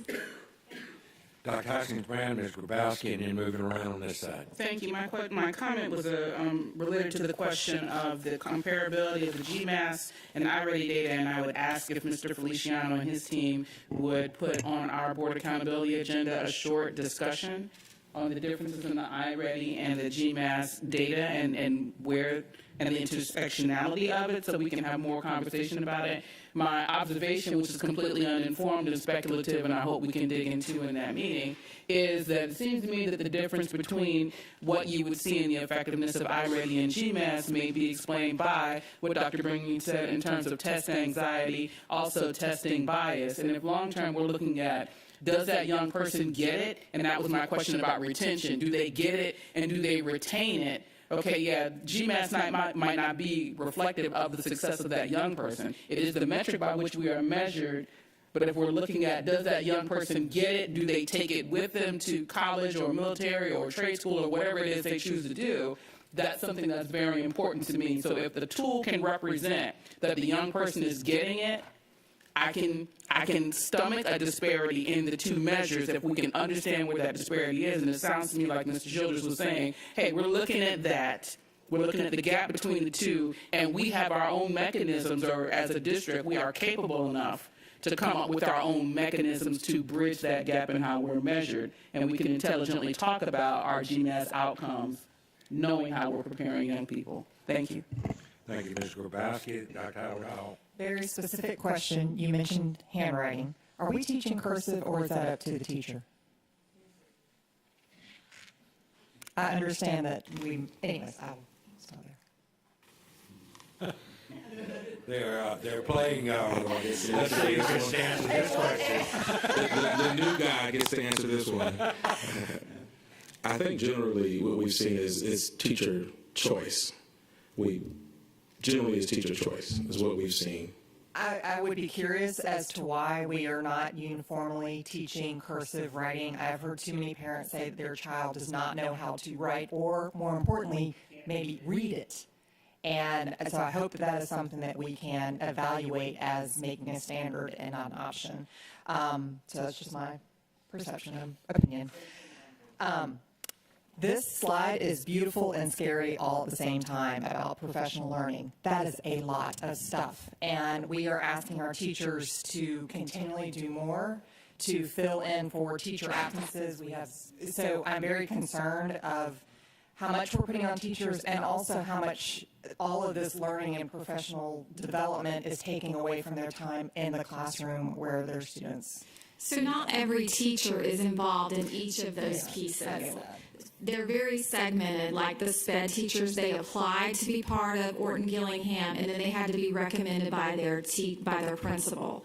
So it was very strategic, it's very limited. Very similar for PSYOP teachers. They had to be at at one of the cluster sites, and then they had to be nominated by their school principal, because they knew with those two programs, they knew that they were rigorous and they knew that there was ongoing coaching. But, and then as far as the others, many of them are very segmented. So you have, I don't have it in front of me, but you have, let me go back to it, the one where you have the leadership by GLRS. That was for leaders. So that was very targeted through PL with Ms. Aiken's team. You had balanced literacy goes across our district. We have teacher specialists that go to the classroom. I took this out of my presentation because it was getting long, but teacher specialist goes to the school district, to the school, and they sit in PLs with teachers during their planning period, and they go through how to teach components of balanced literacy with a real focus issue on guided reading. That is part of the teacher's professional growth plan typically. That's an area that we found that teachers are struggling with that we really focused on. So they'll go in there, they'll provide professional learning. The academic coach will also be in there. They'll go in and give some feedback to the teacher. So it's ongoing and job embedded. It's not like you're pulling them out to go to this training. It's part of what we do. And the reality is we have many teachers who are retiring. And we have to acknowledge that in the fall, we'll have some teachers that may not have the skill set of the teachers that are leaving. So it's critical that our teachers are ready to be effective. Dr. Levette has said since she was chief academic officer, we need a paint-by-numbers approach, because whether it's your child or your child, everybody deserves an effective teacher. And that's why I use that quote about the design. So the design is that we work with you where you are and help you to grow in that continuum, because everybody should have the growth mindset. It's not about, oh, I've arrived. We're all trying to get continually better. So when you look at this, don't let it overwhelm you. iReady was across the district because, as you can see, that is across the district. Balanced Literacy, Wilson Foundations, Amira is across the district. Many of those are on-demand learning. If the teacher couldn't be at the PL session, we record it and we put it in the curriculum warehouse, because our teachers are dedicated to being the best reading teachers they can be. So many of them will, click on it and watch it late in the evening, or they want to watch it during the summer. We're actually working in CNI on creating a booklet with all of them on demand that they'll have for the summer that they can just kind of peruse through and say, oh, I really want to get better at this. Let me look at this. So we try to be strategic and focused and not overwhelm them. But we also hear a lot back from them through the Senate and through our PL. We do assessments just to get their feedback on how it's going and what they need. Thank you. And I really appreciate that teacher feedback, because that's critical. So thank you. Dr. Howard Hall. Yes, I'm sitting listening, and earlier you mentioned typical growth and high growth. That all depends on where the students are, because what's typical for some is high for others. For example, a child enrolled in kindergarten not knowing their birth name. Then by the end of the year, they can sound out pictures. That's high growth. Another child may come in sounding out pictures, but now that child is sounding out words. That's high growth. But when they get in third grade and take GMAS, now they're reading below grade level. So the high growth is pretty much ignored. So I just thought that's my pet peeve. I am a proponent of student growth, and I wish that we could really concentrate on student growth. But my question is, what are we doing to engage parents? We know that we don't have the opportunity throughout the year to provide parent workshops, but what are we doing to engage our parents to help them understand this? So we have several initiatives to engage parents. I don't know if you had the opportunity to participate in Books, Blankets, and Fun. We do all that we can to engage parents, to help them have a rich understanding of what their student is expected to know. During the school year, we have student conferences. We now, since COVID came, we know now how to do virtual parent conferences if they can't come face to face. So we do make every effort to include our parents in this process. However, we know that it will not always be perfect. So that's where we put in our extra effort, as teachers and principals to also support our students. I was at one time the district parent liaison, and I know what you guys are doing, but sometimes you have so many things that you're discussing, you're not able to really talk about it, and the public needs to hear that, what we're doing for the parents as well. Thank you for sharing. Johnson, do you have anything? Really quick, because most of my, actually all my questions were answered. I just have one comment. It's about Amira. It's not necessarily my favorite thing. And the reason being is because a lot, like when my son was doing it, He was saying the words correctly, but I guess he had some sort of dialect that Amira did not understand, so she was saying that he was saying it incorrectly. Also, I am concerned with Amira with those children who have speech impediments. It might be a way to catch it early. However, I know it can be frustrating with someone who's born with a speech impediment of always saying that you're saying it wrong and that you're saying it incorrectly. So that could also hurt the child's willingness to even want to be able to read aloud. Maybe just something to consider for the future. And Amira does not take the place of also face-to-face. So when that happens, we'll have humans actually talking to them. Thank you for your presentation, ladies, and I'm going to go back and look at this again as well. My concern is that the children that are involved in its learning program, and especially the ones, again, that are having problems with the reading, are they able to get the kind of need that they, the needs that they actually need? I'm saying it wrong, but anyway, are they able to get the kind of help that they need if they are in its learning program? And is it suggested that maybe we need to try to get these children back in the regular classroom? The online learners? Is that what you're referring to? So the online learners, they have all of this is part of online learning. They have access to this. They have teachers that facilitate their learning, but they have access to iReady and Amira and direct teacher instruction through the computer. They have the same curriculum that our students have that are in a traditional brick and mortar school. So yes, ma'am, they do have access to this, but as we all know, every child is different. So with all these tools, it helps the teacher to strengthen her toolbox to provide really effective instruction to meet that child where they are, to grow them.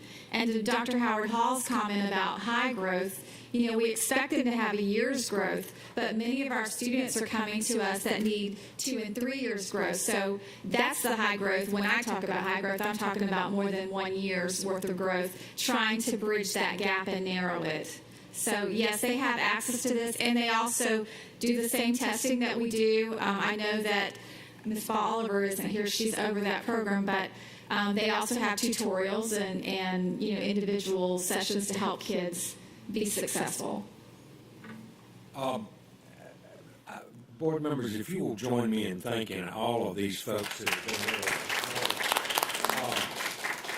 And I would say there's obviously a huge amount of interest. Board members, I would ask, and I say this sometimes, and then when we get off the TV, y'all don't remember.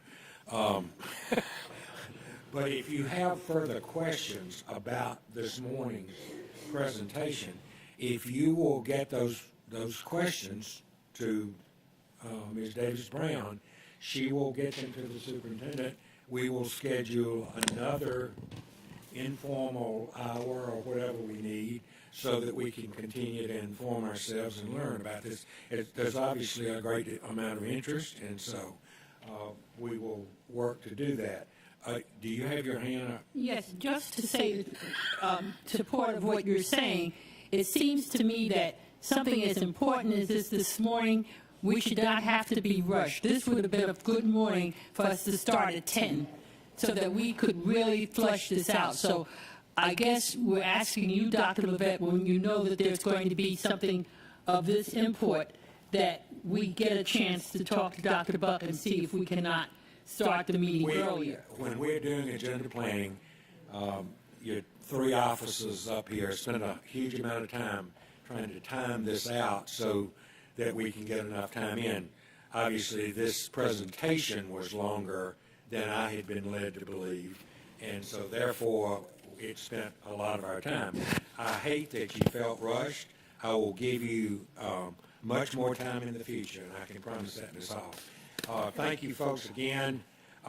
As I'm going to make a quick decision here, we wanted to make a special presentation, and so we're going to do that now.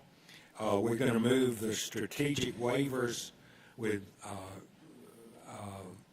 David till this afternoon in the formal, and then we'll do the minute we make the presentation right now, then we'll go back to the budget presentation, and get caught up on that. I apologize that I have scheduled you not to your satisfaction, but I also did not know that today's executive session will likely be over an hour. So, okay. You want to take that? Yes, sir. Thank you so much, and good afternoon, everyone. We are delighted today to offer a special thank you to our chefs. They are here, and I would like to take this opportunity to just acknowledge that we have provided them an opportunity to do live work. Excuse me. I mean, like on a serious note, the way that our students in our career tech classes have an opportunity to practice is to do live work. On us. So then, right.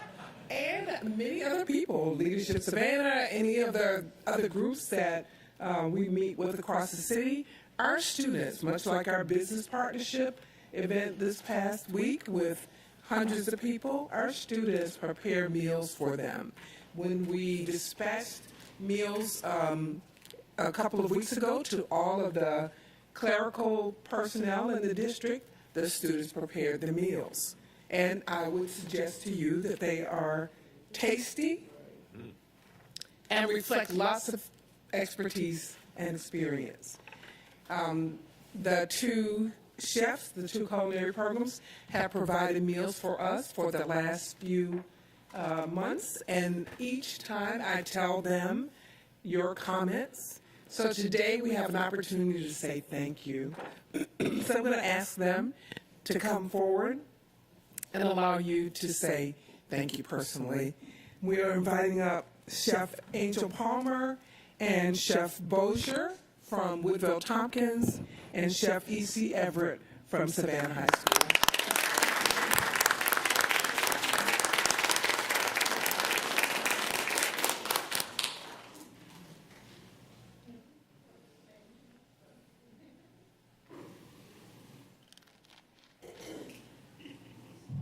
We are delighted that we are the recipients of that great live work that they and their students do.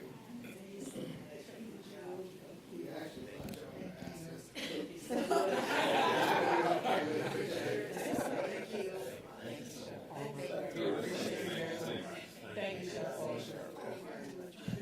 Thank you, Chef.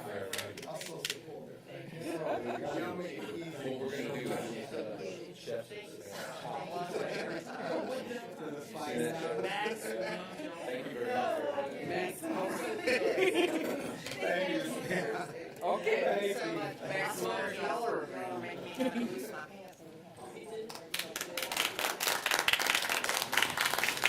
Again, a very special thank you to them. I will tell you that when we were not able to assemble in person, that the chefs also did cooking demonstrations with their students. We provided the supplies for the students to prepare their meals at home and connected with those students by video. So they are not only creative, but they are also very supportive. And very often when we have public events and they are preparing the food, people are astonished, just as you are each month. So thank you very much for being here today. We recognize the contributions that you have shared with not only with us, but also with our students and across the community. So thank you again. Thank you. We have a budget process update. Come on, Ms. Page.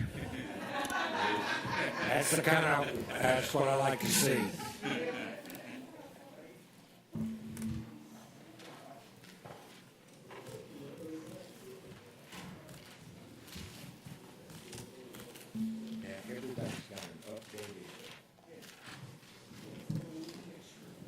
Did everybody get an updated folder this morning?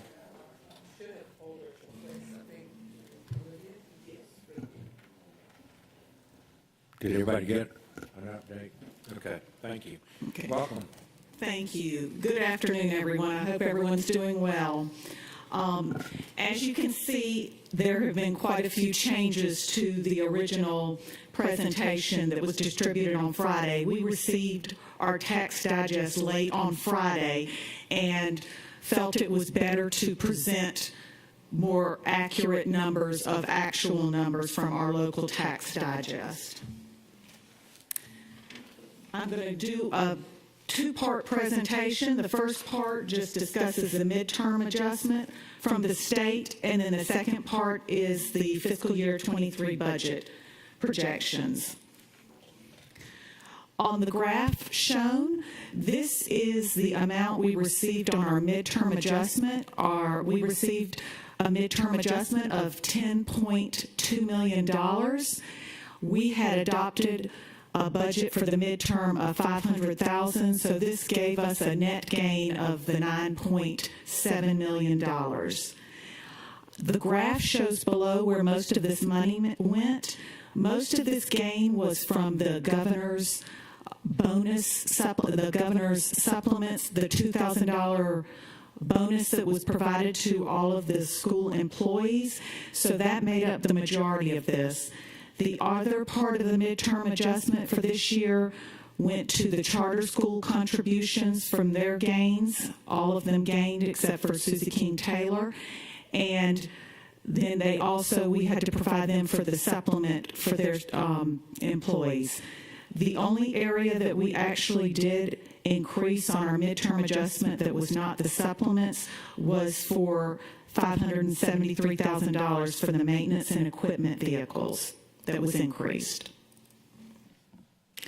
Our current fiscal year 22 general fund budget is currently at $470 million in revenues, and our expenditures are $491 million. We have used fund balance of $21.3 million, and just so in case anybody has some questions about what that is, I'll go through that real quickly. We started the year with an adopted fund balance use of $9.161 million. We did a board adjustment where we used a board amendment, which we used fund balance on April 13th, which we gave $5 million to operation expenditures for HVAC, clean air upgrades, emergency equipment and security, and our cafeteria upgrades and modifications. We also did a $6.6 million amendment where we used fund balance on October 6, 2021 to pay off our bus leases. So that's kind of what made up that $21 million use of fund balance, just as a reminder. Now I'm going to discuss the second part of the presentation, which is going to be discussions of our next year's fiscal year 23 budget. To provide a snapshot, our general fund preliminary budget expenditures for next year are projected to be $496 million. This is a $4.9 million increase from this current year's budget to next year's budget. Comparing expenditures, we are proposing a millage rate rollback of 1.0 mils to take our millage rate from 18.131 to next year 17.131. We do have program improvements that are ongoing and being reviewed by Cabinet that are not included in this presentation because they have not decided which ones we will go forward with. I do want to kind of bring up about our current fund balance. It is currently about $120 million, just short of that. And each month, our operational cost of our district are $40,000. $40 million, excuse me. I'm sorry, $40 million. Currently, we have about 3 months worth of operational funds and fund balance. So that fact at the bottom is to let you know we are above the 2 months that is required, but only by 1 month. So our fund balance is healthy, but we are over by about $40 million, but that's just 1 month of operating expenses. The projected revenue changes for next year, And the first number has changed from what was provided to you Friday, the tax digest. We went in and plugged those numbers, and the tax digest is going to provide $31.7 million additional revenue. This is with the 1.0 rollback. The state revenue has decreased by $1.261 million, and most of this is due to the fact that the midterm had the governor's supplement bonus included in there. We have also gone down a little bit on our enrollment, so we did lose a little bit of QBE there too. Federal revenue adjustment, next year we anticipate a decrease of $4.2 million, and this is due to the one-time money we received from E-rate for the Emergency Connectivity Fund, which was used to purchase our computers and hotspots for our students. That was a one-time bonus bit of money that we got from E-rate that we do not anticipate receiving next year. This is just a graph of the previous slide, which just is an illustration of where we're showing how the local revenue is going up by $31.6 million, the state is decreasing by $1.2 million, and the federal is decreasing by $4.2 million. The superintendent cabinet priorities. Our first priority, support for priority goal 4, which is fiscal responsibility and resource stewardship. One of the first things the superintendent and her cabinet are wanting to make sure is that we have a fund balance of no less than 2 months of regular general fund operating expenses. And as I was discussing earlier, Dr. Levette and her cabinet have done a great job in this area because we currently have 3 months. Our next goal under superintendent cabinet priorities is support for priority goal 3, recruitment, selection, retention, and talent development. The first area that we are going to cost the general fund is our longevity step increase for employees that are eligible. That's $5.9 million. And Dr. Levette and her cabinet really wanted to make sure that the SCCPS employees know that they realize inflation is hurting their employees' wallet, and they're really trying to look out for the employees of our district. They realize the inflation rate as of the end of April was 8.3%.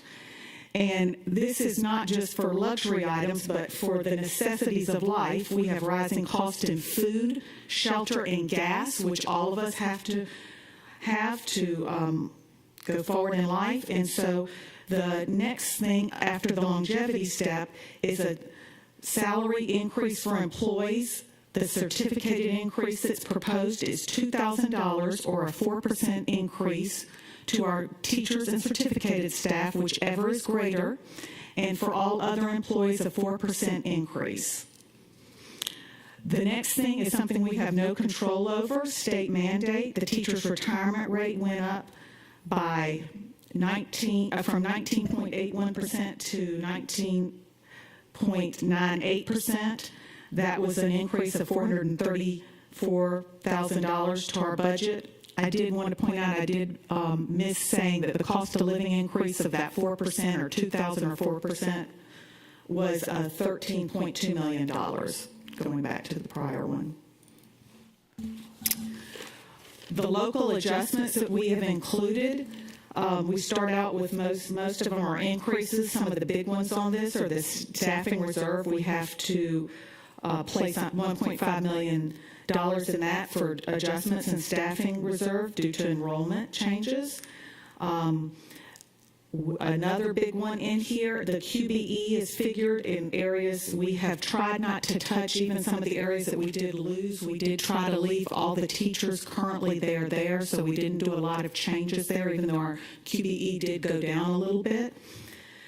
We are adding 12 district-wide school counselors at a cost of a little over $1 million. We are upgrading certain classified positions, which will cost us about $2.2 million. Another big item is the K-12 textbook adoption for Tier 1 learning. $5.9 million.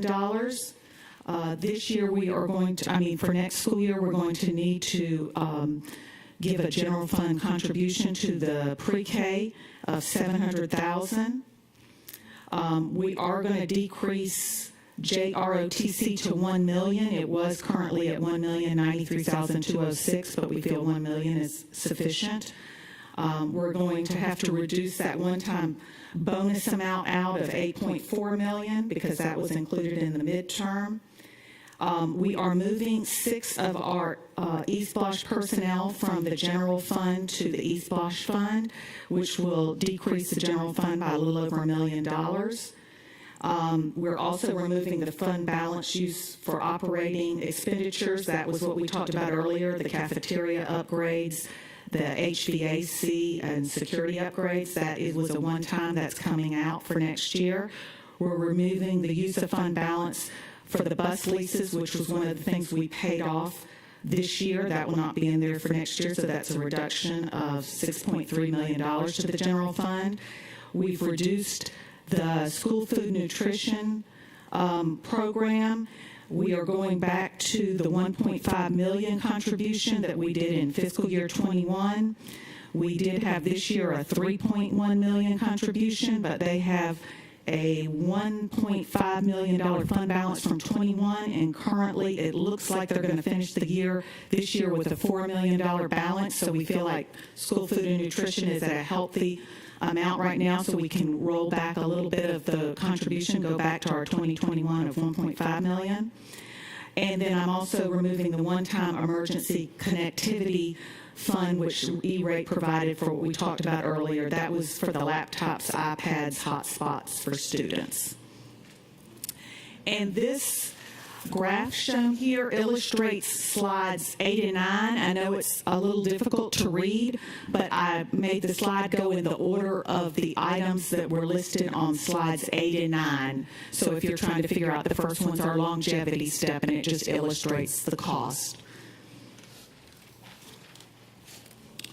So once we do all of that, we are projecting revenues of $496 million. Expenditures of $469 million with the use of fund balance of $171,859. Our budget process calendar, I just wanted to make note that we may need to revise because we went back and changed all of our numbers from the tax digest. That required, we had just about completed our preliminary budget for print, which is, so we have gone back and had to change everything around for that. So the book is essentially being redone as we speak right now. My staff is working on it, and I'm just can't say enough about them. They're great people. But they're working on it as I'm here, and we are trying to get it on these dates, but, you know, we have to get it to the print shop and stuff, and so we may have to make some revisions.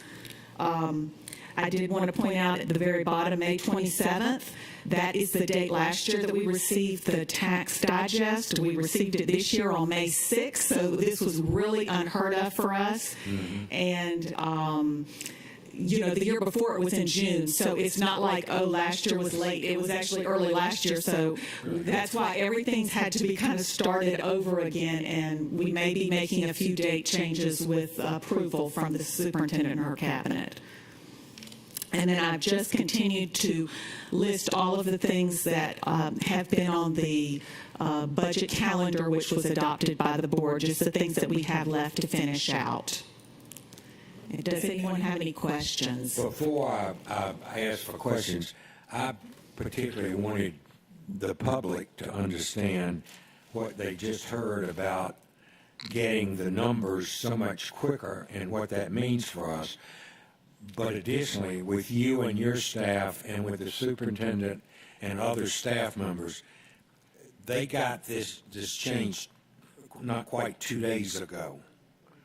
And they have worked an amazing amount of time to get this ready for us to be able to consider today.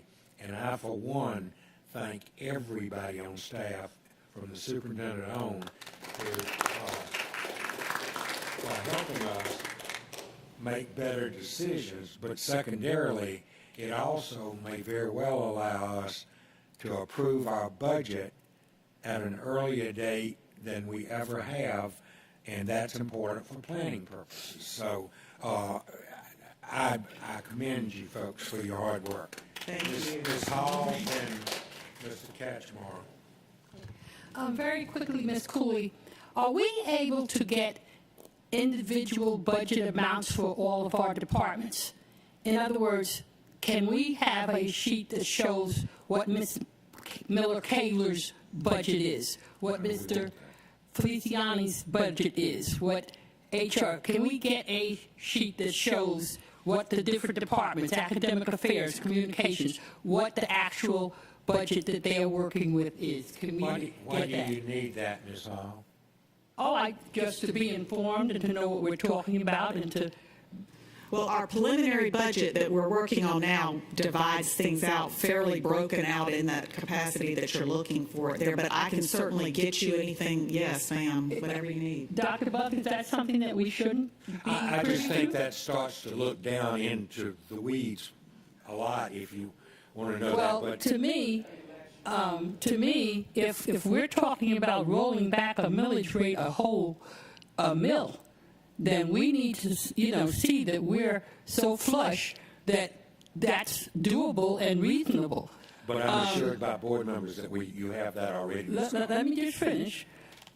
The last time we talked to Mr. Ray, and I asked whether we were at a one-to-one experience level now when we hire people, he said, no, we're still at 2-to-1.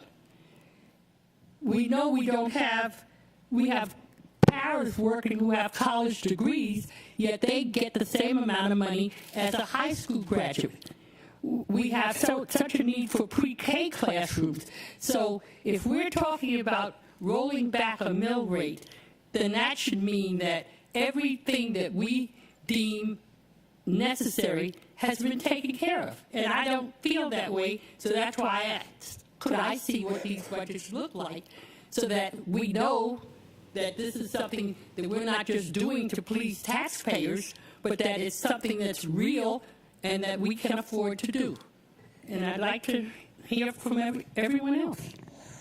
Mr. Catchmore, please. Yeah, so the budgets we get every year are broken down by department and by school level as well. So we have the data, but okay, yeah. But I agree with you, Ms. Hall. Addressing some of the issues raised in our retreats and priorities. This is the first time we're looking at it, so this is the start of the conversation. As I understand this, given our projected digest, there's an increase of $27 million in revenue that we are spending while still implementing a 1 mil decrease.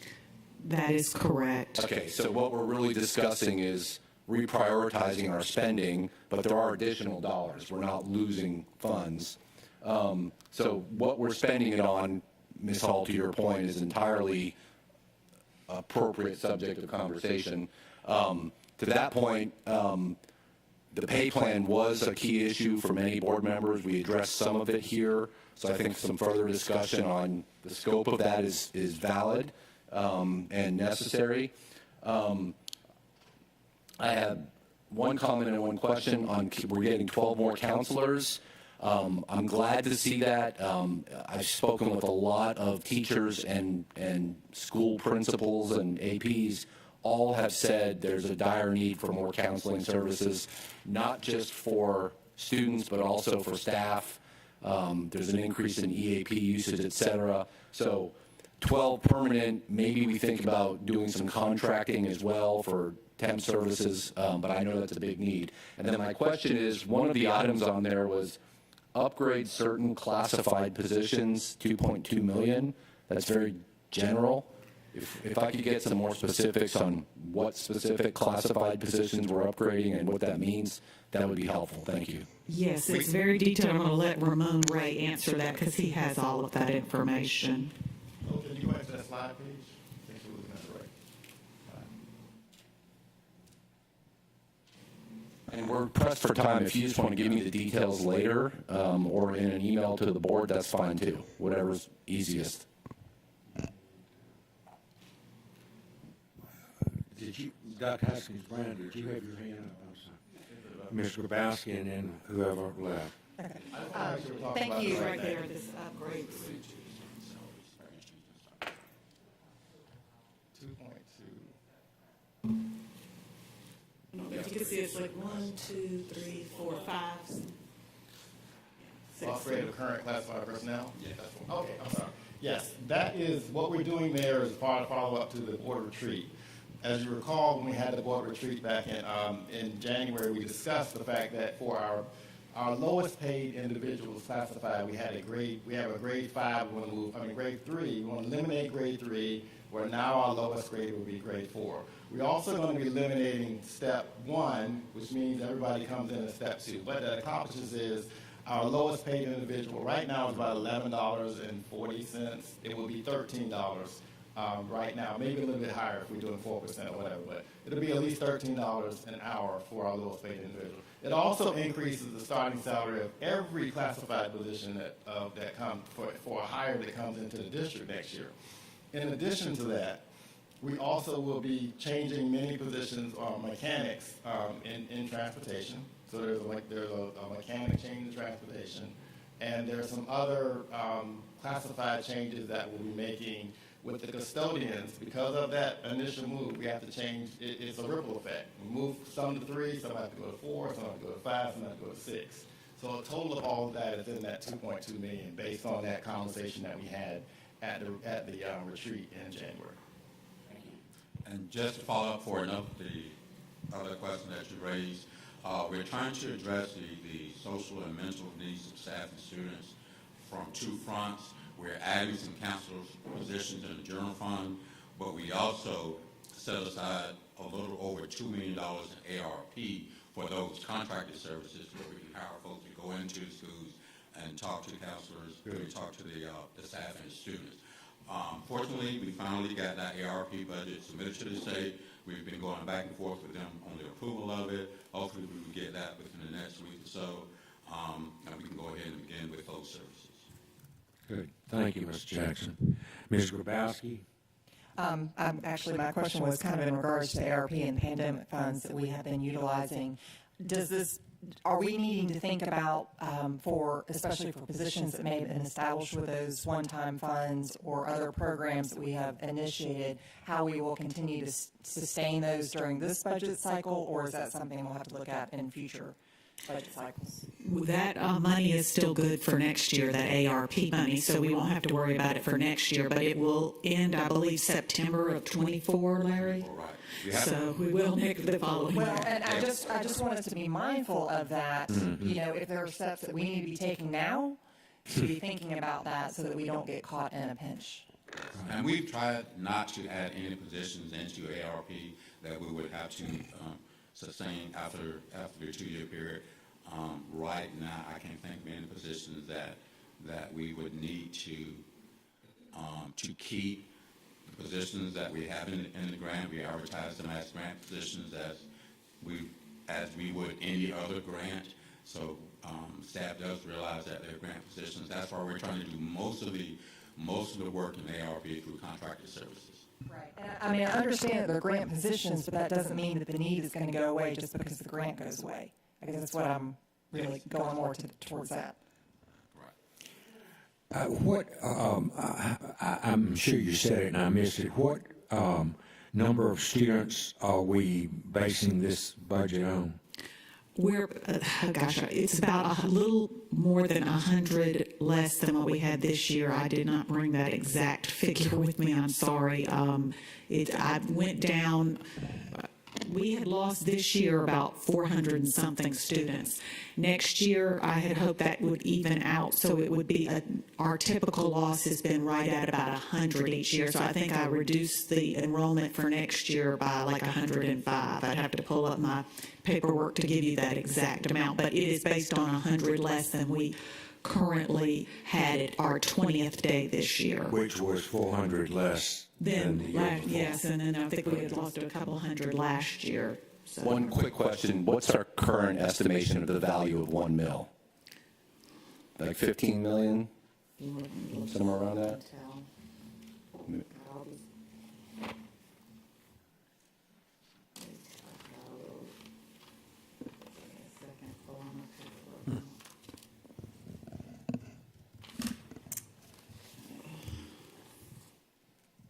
1 mil rollback.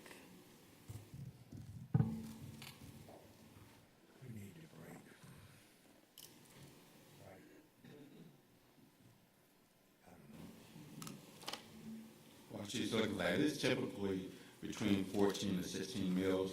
One thing we experienced when I digest, not only ours, but the city and the other municipalities, this was actually kind of that record year. The percentage increase was about 15%, and which was kind of an historic number. We didn't get to 15% during the housing boom in the early 90s. So all of these municipalities were all in the same boat. But flattened out after that boom. Yes, and we're trying to stay conservative because things out there in the economy are not looking good. So we didn't want to add a lot to this budget. We didn't want to use any fund balance because we don't know what tomorrow brings. Any other questions? While she's looking for that, I have got a whole spreadsheet. Okay. The only thing I want to say is that thank you for the information that you've shared with us, but I'm a little leery about us reducing the mill to, we had given 1 mill. I'm considering maybe we need to consider a half mill, but it's Hines speaking. Mr. Johnson. Usually when y'all do the proposed millage rate, and you say that what the proposal is for the mill rollback, you also usually put the rate in what the county rollback rate would be. What is that number?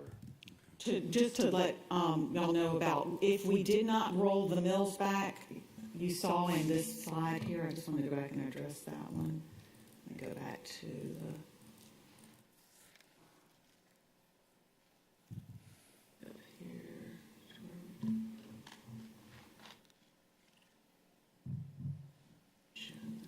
Okay, on this slide right here with our projected revenue change of 31.6 million, that's with the 17.131 mil.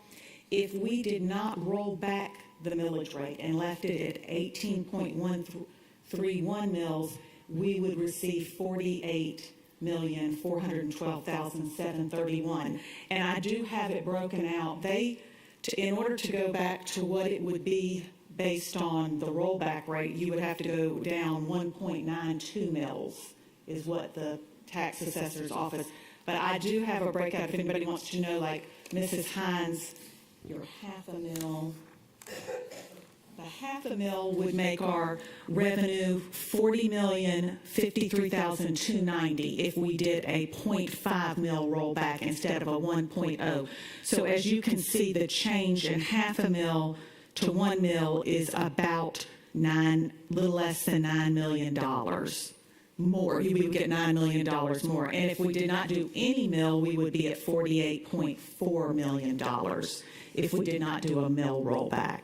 When do you think we will get the dates for the public hearings and things like that? I mean, by next week? Yes, Okay. sir. Thank Yes, you. sir. Good. And what was, Mr. Johnson, you were asking about something to do with... You answered it because I was asking what the full rollback amount would be based on the... It's 1.9, let me make sure, I want to just make sure I don't quote this wrong. The full mill rollback, it goes from 18.131 with the rollback of 1.920 to make it 16.211. And I did that, we would be in, if we rolled that back, where you see that $31 million on this slide, we would be at $16,312,481 with a 1.92 mil rollback. So as you can see, we would be using major boatloads of fund balance unless we did some sort of cuts. Dr. Howard-Howell? Yes, I'd just like to say within the past 2 years, it's a total of 1.5 mills that we'll be rolling back according to the proposal. And I do understand that you all know that if we roll back too far in hard times, it'll be hard to catch up. So I appreciate how Dr. Vett's team, along with you all, do not balance a budget using fund balance. to what Ms. Hall was saying, with the rollback, if we don't do it, we can increase salaries. So, there's a lot of discussion, but I do trust you all in what you're doing, and to be able to say that we have a healthy fund balance and have been able to do a 1.5 rollback within 2 years is awesome work. It's actually, we did 0.75 mil rollback last year. If we do a 1 mil rollback, we will have rolled back the mill 1.75 mils. And thanks to Dr. Levette, Larry, and the rest of the cabinet, to be in this healthy position after COVID is really remarkable. Any other comments or questions? I did want to mention, when she was talking about historically, I did look back, and we did, the only data to show this kind of increase was back in 2007, where we went up like 13%, 2006, I think it was 14%, and then in 2008, it went to 8%. I've got a thing here. Then it started to go down to like 0.5%, 1%, then -2%. So every time I've seen, we don't have much data on this, but the part we do is like 2 to 3 years later, you see the millage rate almost going to a negative. So that's one thing we have to be careful of also, that we don't go and roll back. We tried to be 1.0, which we feel like is a lot, but I feel like if we do more than that, we are really going to be in about 2 to 3 years in some jeopardy. I would just like to point that out. Right. Dr. Levette, please. I just want to thank the staff for the work that's been done, especially since Friday over a holiday weekend. But I also want to acknowledge that the conversations with the tax assessor's office has really been very helpful. We have consistently, every year we talk about the fact that the tax digest comes in at such a late time. It doesn't really give us a lot of opportunity for these kinds of discussions, but I want to thank them for working with us on this, so that we were surprised on Friday, very happy though. Did create lots of challenges for us, but our intention is to give you a new calendar and to also advise you to let us know of your thoughts based on this most recent information. Thank you very much. Thank you. Thank you. I'm going to ask for a motion to go into executive session. Ms. Grabowski moves. Mr. Johnson seconds. All in favor say aye. We're moving, and folks, I would ask you quickly to grab your lunch, and we're going to start meeting immediately.